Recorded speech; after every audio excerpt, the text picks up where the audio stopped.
Hello students, welcome to Suraj Group of Schools Bhiwadi. Here I am your science teacher Preeti ma'am. So we are studying lesson 3 food health and hygiene. This video is second part. In first video we will study about the health. Health is a state of complete physical and mental well-being.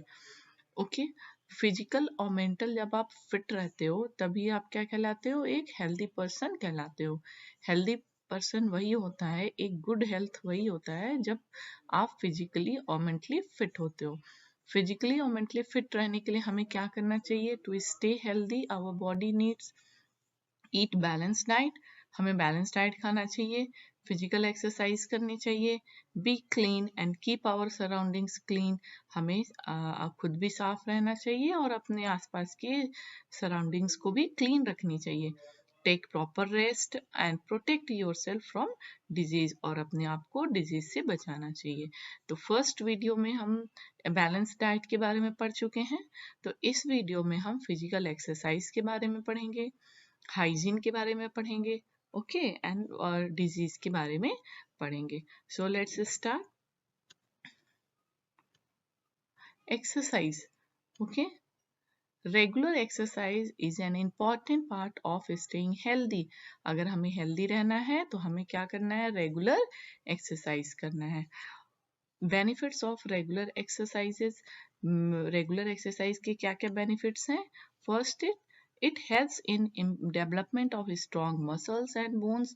ये आपके muscles को क्या करते हैं? Strong बनाते हैं, और bones को, हमारे बोन्स स्ट्रॉन्ग बनते हैं एक्सरसाइज करने से। It improves the blood circulation of the body, ये बॉडी में ब्लड सर्कुलेशन को इम्प्रूव करता है। And toning up the body muscles and helps in maintain the good body shape, और आपकी बॉडी क्या रहती है? गुड शेप में रहती है और ये टोन्ड रहती है। सो हमें क्या करना चाहिए? रेगुलर एक्सरसाइज करनी चाहिए। You can see here push-ups, planks, cycling. These are the running, stretching. These are the type of exercises we must have to do. Okay. Next is the hygiene. Hygiene क्या होता है? Hygiene is necessary to stay healthy and keep diseases away. अगर हम hygiene मतलब साफ सफाई, अगर हम साफ सफाई हमें रखना क्या है? बहुत जरूरी है, और इससे क्या होते हैं? डिजीज नहीं होते हैं। You can see here the hygiene. Hygiene में हमें क्या करना चाहिए? Wash your hands before and after eating food और टचिंग एनी फूड। अगर आप खाना खाने जा रहे हो या किसी फूड को टच कर रहे हो तो हमें क्या करना चाहिए? अपने हैंड को वॉश करनी चाहिए, और खाना खाने के बाद भी हैंड को वॉश करना चाहिए। You can see here washing your hand. Take bath every day, हमें डेली क्या करना चाहिए? नहाना चाहिए। You can see here brush your teeth twice a day, अपने टीथ को हमें ब्रश करनी चाहिए। ट्रिम योर नेल्स रेगुलरली, अपने नाखून को काटते रहना चाहिए। The house should be swept and mopped every day, जो हमारा घर है उसमें हमें हमेशा झाड़ू पोछा लगाते रहना चाहिए। Drains in kitchen and bathroom should be kept cover, bathroom की जो नालियां हैं, किचन की नालियां हैं, वो क्या होनी चाहिए? कवर होनी चाहिए। Dustbin should be kept cover, dustbin भी हमें कवर करके रखनी चाहिए। The doors and window should be wire netting to prevent mosquitoes and flies from entering.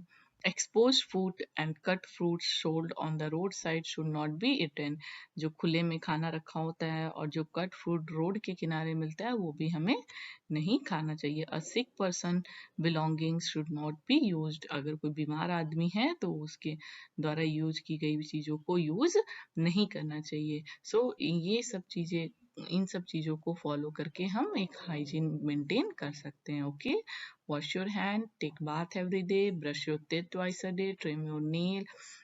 Okay, these are the, you can see in this picture. Okay, here is the mopped every day, but take bath every day. So these are the hygiene. Next is the rest. We need proper rest to restore our vigor and energy. Energy अपने, और proper our rest are important to stay healthy. Healthy रहने के लिए हमें क्या करना चाहिए? Proper rest लेना चाहिए। Next is the diseases. अब हम disease के बारे में पढ़ेंगे। A disease is an abnormal condition in which a body is not able to function properly. Disease क्या होता है? अगर हमें कोई बीमारी हो जाती है तो हम कोई भी काम को प्रॉपर करने में असमर्थ रहते हैं. ओके, हम कोई भी काम को प्रॉपरली नहीं कर सकते हैं अगर हमें डिजीज है. ओके, तो disease is an abnormal condition. Different type of diseases क्या क्या है? First is the deficiency disease. First क्या है? Deficiency disease. Diseases cause due to deficiency of nutrients are called deficiency diseases. ऐसे डिजीज जो deficiency of nutrients की कमी से होते हैं. न्यूट्रिएंट्स हम पढ़ चुके हैं ना, कार्बोहाइड्रेट्स, प्रोटीन्स, विटामिन्स, मिनरल्स, ये न्यूट्रिएंट्स हमारे खाने में है. अगर हमारे खाने में किसी भी एक न्यूट्रिएंट्स की कमी होती है तो हमें क्या हो जाती है? हमें बीमारी होती है, और इस बीमारी को हम क्या कहते हैं? Deficiency diseases. ये इंपॉर्टेंट है. Disease cause due to deficiency of nutrients.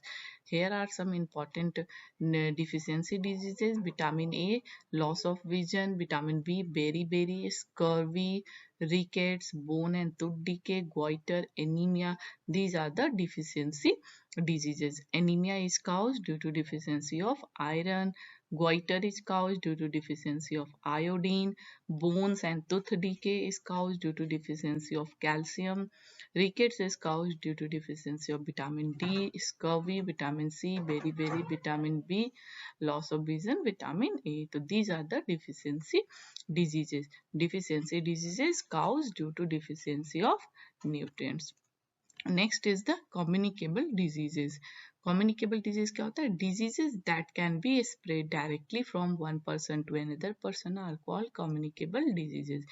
ऐसे disease जो एक आदमी से दूसरे आदमी में फैलता है, ऐसे disease को हम क्या कहते हैं? Communicable disease कहते हैं.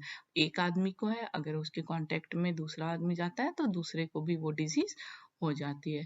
These can be spread by microbes or germs called bacteria, protozoa, viruses. Example: plague, dengue, typhoid, flu, measles, pneumonia, malaria. These are the types of the communicable diseases. You can see here, this is malaria, HIV, chickenpox.